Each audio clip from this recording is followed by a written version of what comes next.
So I'm Z. My name's Alzira Escobar Pruitt, but I go by Z, and I'm with Remax Real Estate Group. I am an associate broker, real estate agent, and I've been in my field for, since June of last year, so not very long at all. Perfect. And how did you first become interested? I was in a field that I did not want to pursue any longer. I thought I was going in the direction of law school, and so I was working at a law firm. And I decided I didn't want to do that, and I wanted to help more people, and I didn't think that would be feasible. Having to go back to school for 3 more years, and then having to go start basically from scratch when I'd already spent 10 years in that field. And I thought that I'd always wanted to do real estate, and my parents were the ones that were pushing me to go into law school. And then when they passed away, I realized that I was fulfilling that dream for them and not me. And so I met my employing broker, Scott, at a networking event, and then I interviewed 18 different agents and made my decision to come here.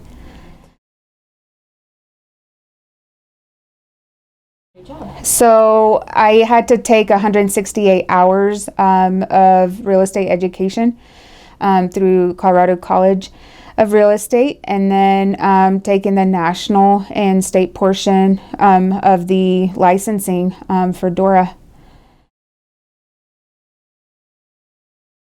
Definitely outgoing, have to be able to talk to people and relate to people. I think social skills are huge in this career field, on how it's not so much what you know, but how you relate to people, and just have them know, like, and trust you.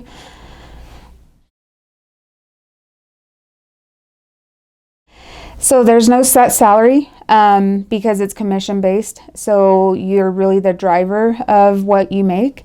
I've been very successful since I started. I know some agents don't succeed in their first year. I think 80% fail their first year. But it's really on you and how much you market yourself, how much you're willing to go out there, network, meet people, make the connections. So I can't really answer that, because you could make as much as $50,000 your first 6 months or your first year. I think on average, the first year for a realtor, they only make about $30,000.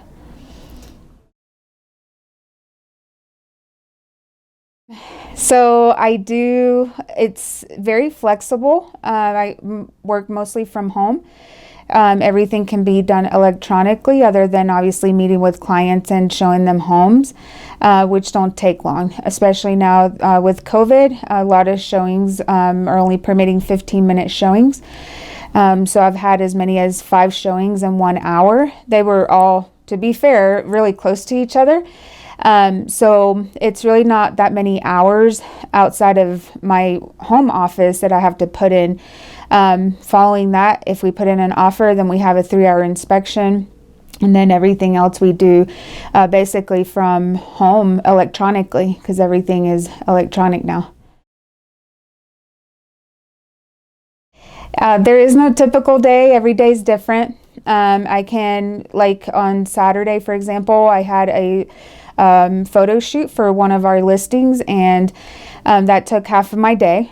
And then following that, I had showings for 2 other buyers that just came in that day. So I did end up working from about 8:30 that morning to 7 o'clock at night. But then I can go 2 or 3 days without any work, and that's when I catch up on all my marketing and all the stuff that I do from home, on my social media, my files.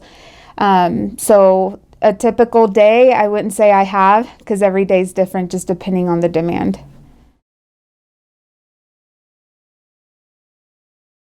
The benefits is that I've had a super flexible schedule, and I can make my own schedule pretty much. Drawbacks, I would say I've learned where not to invest. my time because I wasted some time in some marketing efforts that weren't fruitful. So just learning that sometimes can be really frustrating, putting all your energy in one area to market your business because it's like you're your own business owner. And so that's been tough, but the upside is that the flexibility in schedule and making my own hours.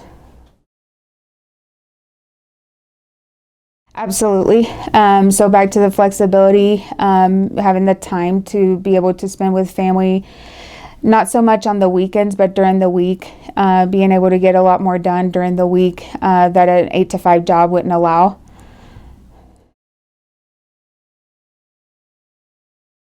My favorite would be working with clients, especially first-time buyers. This is probably the largest purchase they're going to make in their life, like it is for most people.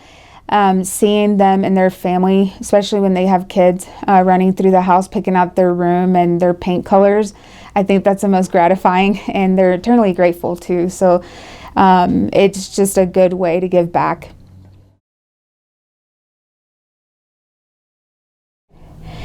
It's constantly changing. So I started right in the hype of COVID. So there's been a lot of changes already. I do see it changing. The demand is high. The inventory is low. I do foresee that there'll be a lot more construction, new builds that we'll be working in as realtors.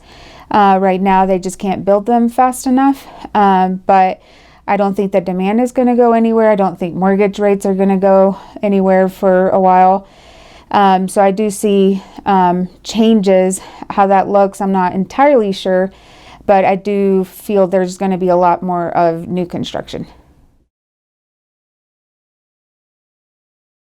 I would highly recommend having startup money. So having at least $5,000 to $7,000 to start up. There's a lot of initial costs that people don't anticipate, and it could be months before you get your first closing. So, and you'll recover that in your first closing easy with the price ranges here.